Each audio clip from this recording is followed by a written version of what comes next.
Hello friends, नमस्कार। कैसे हैं आप? आई होप कि आप सभी बढ़िया होंगे। आप सभी का स्वागत है हमारे चैनल पर। तो आज हम हिस्ट्री का नया टॉपिक शुरू करने वाले हैं, जैनिज़्म यानी कि जैन धर्म। तो जैन धर्म के बारे में हम डिटेल से पढ़ेंगे। तो चलिए वीडियो शुरू करते हैं। तो फ्रेंड्स, हमारा आज का टॉपिक है जैन धर्म। तो हम जैन धर्म के बारे में पढ़ने वाले हैं। तो जैन धर्म के आरंभ के विषय में इतिहासकारों में विभिन्न मत रहे, यानी कि जितने भी इतिहासकार हुए हैं उनने जैन धर्म के टाइम पीरियड को अलग अलग बताया है। पर नवीनतम शोधों के अनुसार जैन धर्म अत्यंत प्राचीन है। जो नवीनतम शोधें हुई, नवीनतम खोज जो हुई है, उनके अनुसार जो जैन धर्म है वो अत्यधिक प्राचीन है। संभवतः इसकी स्थापना वैदिक काल में ही हुई थी। ये माना जा रहा है कि इसकी जो स्थापना हुई थी वो वैदिक काल में ही हुई थी। जैन धर्म में कुल 24 तीर्थंकर हुए थे। जो जैन धर्म था इसमें तीर्थंकर हुए थे तो कुल 24 हुए थे, जिनमें जैन धर्म के प्रथम तीर्थंकर एवं जो जैन धर्म का जिनको संस्थापक भी माना जाता है वो है ऋषभदेव। तो जो ऋषभदेव हैं ये जैन धर्म के पहले तीर्थंकर माने जाते हैं और जैन धर्म के संस्थापक भी माने जाते हैं। उसके बाद आता है जैन धर्म के 23वें तीर्थंकर पार्श्वनाथ थे। अब इसके बाद हम दूसरा तीसरा नहीं पढ़ेंगे। इंपॉर्टेंट इसमें 3 तीर्थंकर थे, पहले 23वें और 24वें।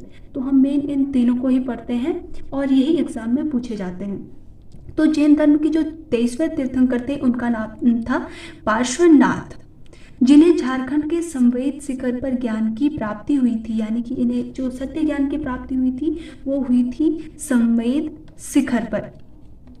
तो थोड़ा सा हम पार्श्वनाथ जी के बारे में जान लेते हैं। पार्श्वनाथ जी जो थे वो बनारस के राजा अश्वसेन के पुत्र थे और इन्होंने 30 वर्ष की आयु में संन्यास ग्रहण किया था। यानी कि 30 वर्ष की आयु में ये सन्यासी बने थे।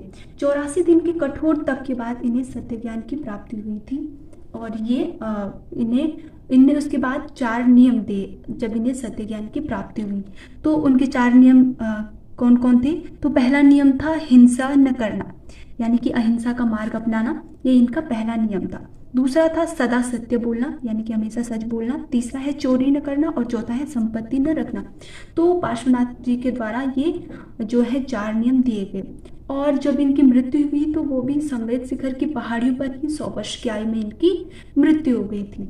उसके बाद जैन धर्म के अगले यानी कि 24वें तीर्थंकर जिनको माना जाता है वो 250 साल बाद आए, जिनका नाम है महावीर स्वामी। तो यानी कि पार्श्वनाथ जी से 250 साल बाद जो नए तीर्थंकर बने, 24वें तीर्थंकर बने, उनका नाम है महावीर स्वामी, जो कि जैन धर्म के अंतिम व वास्तविक संस्थापक माने जाते हैं। इन्हें जैन धर्म का अंतिम और वास्तविक संस्थापक माना जाता है। अब एग्जाम में 2 टाइप से क्वेश्चन आते हैं। पहला आता है कि जैन धर्म के संस्थापक कौन थे, तो उसका आंसर आपको लिखना है ऋषभदेव, जब केवल संस्थापक पूछा जाए। पर अगर वास्तविक संस्थापक की बात आती है तो आपको लिखना है महावीर स्वामी। महावीर स्वामी जैन धर्म के वास्तविक संस्थापक माने जाते हैं और अंतिम संस्थापक भी इनको माना जाता है। अब हमने जो पढ़ा उनमें से 2 शब्द ऐसे थे जिनका अर्थ जानना बहुत ही जरूरी है। पहला जैन धर्म के बारे में हमने पढ़ा, तो इसमें आता है जैन। जैन का क्या मतलब होता है? तो सबसे पहले हमें ये जानना जरूरी होता है कि जैन क्या है। तो जैन शब्द जिन से निकला है। जो जैन शब्द है उसकी उत्पत्ति जिन से हुई है, जिन से निकला है, जिसका अर्थ होता है जीतने वाला, यानी कि विजेता। तो जैन का अर्थ हमें ये पता चला, यानी कि जिसने मन को जीत लिया हो, वाणी पर जिसका नियंत्रण हो गया हो और जिसने अपनी इच्छाओं वासनाओं का भी दमन कर लिया हो, नाश कर लिया हो, वही जिन कहलाता है। और जो इस प्रकार से इन चीजों को फॉलो करते हैं वो जैन धर्म के अंतर्गत आ जाते हैं और इनके द्वारा प्रतिपादित धर्म जैन धर्म कहलाता है। और जो लोग इन नियमों को फॉलो करते हैं, इस प्रकार से अपनी इंद्रियों पर जो है नियंत्रण कर लेते हैं, वो लोग जैन धर्म के अंतर्गत आ जाते हैं। और ये प्रतिपालित जो धर्म है वो कहलाता है जैन धर्म, जो हर प्रकार की हिंसा को वर्जित मानता है। जैन धर्म का जो मुख्य नियम है, जो मुख्य उन लोगों के धर्म में जो लोग मानते हैं वो हिंसा को वर्जित मानते हैं। उनके अनुसार हिंसा सही नहीं है। दूसरा वर्ड आया है तीर्थंकर। तो हम तीर्थंकर के बारे में जान लेते हैं, जो स्वयं तप के माध्यम से आत्मज्ञान प्राप्त करते हैं। यानी कि किसी भी प्रकार से किसी गुरु से शिक्षा नहीं लेते हैं, बल्कि स्वयं तप के माध्यम से तप करते हैं और आत्मज्ञान को प्राप्त करते हैं और संसार रूपी सागर से पार लगाने वाले तीर्थ की रचना करते हैं, उन्हें बोला जाता है तीर्थंकर। तो हमने जो ये 2 वर्ड आए थे तो इनके बारे में जाना।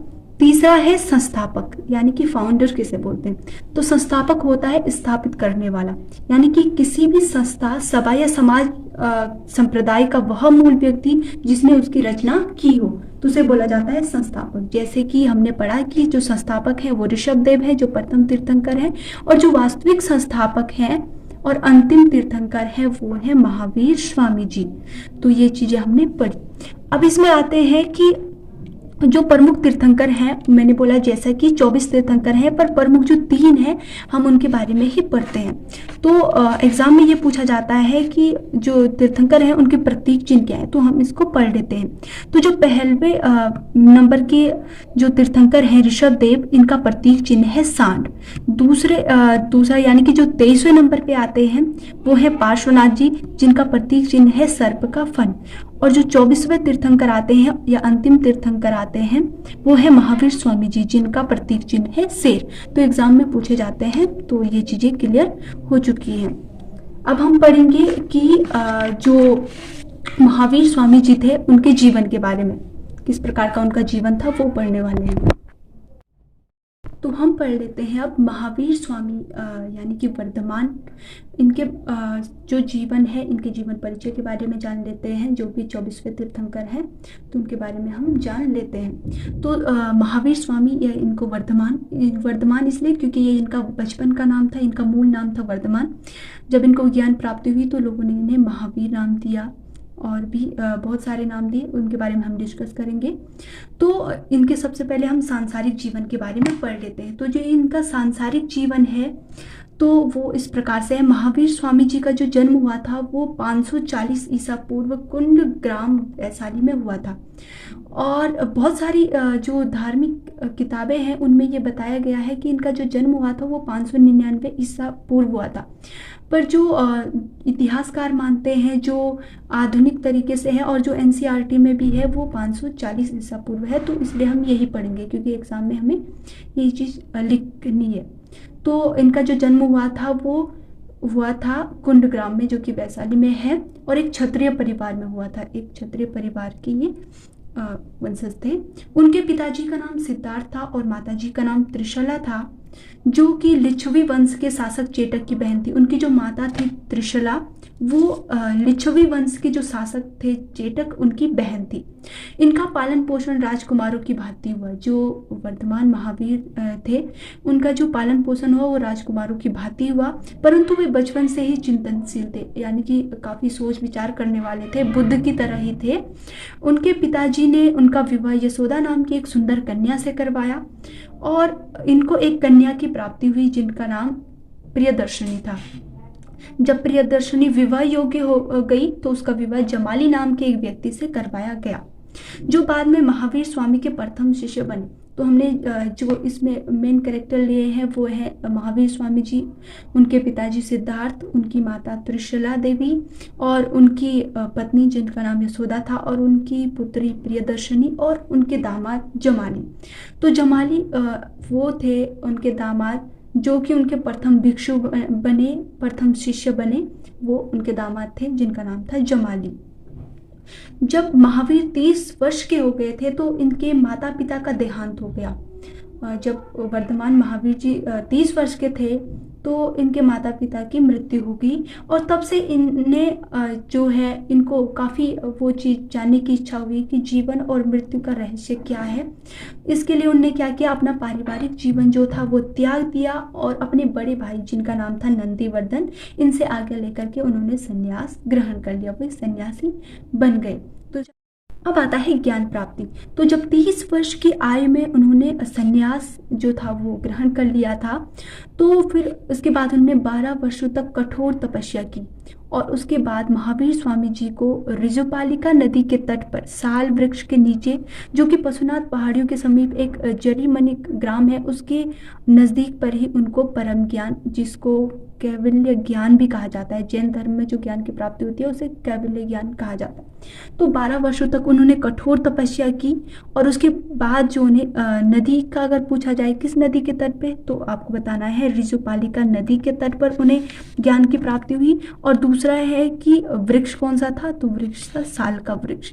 तो इस प्रकार से इन्हें ज्ञान की प्राप्ति हुई, जो कि पशुनाथ पहाड़ियों के समीप एक ग्राम है जिसका नाम है जर्रीमनिक। तो उसके समीप ही उन्हें ज्ञान की प्राप्ति हुई थी, परम ज्ञान की प्राप्ति, जिसे कैवल्य ज्ञान के नाम से जाना जाता है। इसी समय से महावीर स्वामी को अरहत यानी कि पूज्य, अरहत का मतलब होता है पूज्य, निर्ग्रंथ यानी कि बंधनहीन, जिन विजेता नामों से जाना जाता है। उसके बाद इनके जो नाम थे वो इस प्रकार से हो गए, उन्हें अरहत, निर्ग्रंथ, जिन आदि नामों से जाना। चैनल को सब्सक्राइब। जान लेते हैं कि इनने जो प्रचार कार्य किया था वो किस प्रकार से किया था। तो स्वामी जी ने अपने उपदेश जो दिए थे वो प्राकृत भाषा में दिए थे, यानी कि अपने उपदेश को देने के लिए इन्हें प्राकृत भाषा का यूज किया था। पहला उपदेश इनने राजगीर में दिया था और अंतिम उपदेश इनने पावापुरी में दिया था, जो कि बिहार में है। स्वामी जी का जो प्रथम भिक्षु था वो जमाली बना। जमाली यानी कि जो उनका दामाद था, उनकी पुत्री प्रियदर्शनी का पति था। विशेष रूप से मगध, विदेह, कौशल तथा अंग राज्यों में अपने मत का प्रचार इनने किया और धर्म प्रचार हेतु पावापुरी में इनने जैन संघ की भी स्थापना की। अपने जैन धर्म के प्रचार के लिए इन्होंने पावापुरी में जैन संघ की स्थापना की। इन्होंने 5 नियम बताए। तो जो इनके 5 नियम थे, 4 नियम तो सेम वही नियम थे जो कि 23वें तीर्थंकर पार्श्वनाथ जी के द्वारा दिए गए थे। पहला हिंसा न करना, दूसरा सदा सत्य बोलना, तीसरा चोरी न करना और चौथा संपत्ति न रखना। तो इन्होंने उसके साथ जो 5वां ऐड किया वो था ब्रह्मचर्य। इनके अनुसार जो ब्रह्मचर्य होगा वही जो होगा जैन धर्म के योग्य होगा।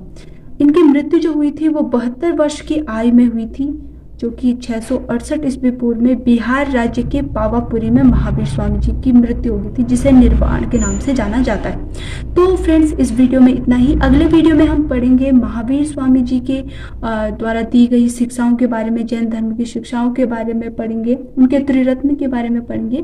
तो आई होप कि आप लोग को वीडियो अच्छी लगी होगी। तो वीडियो को लाइक कीजिएगा, चैनल को सब्सक्राइब कीजिएगा। Thank you so much.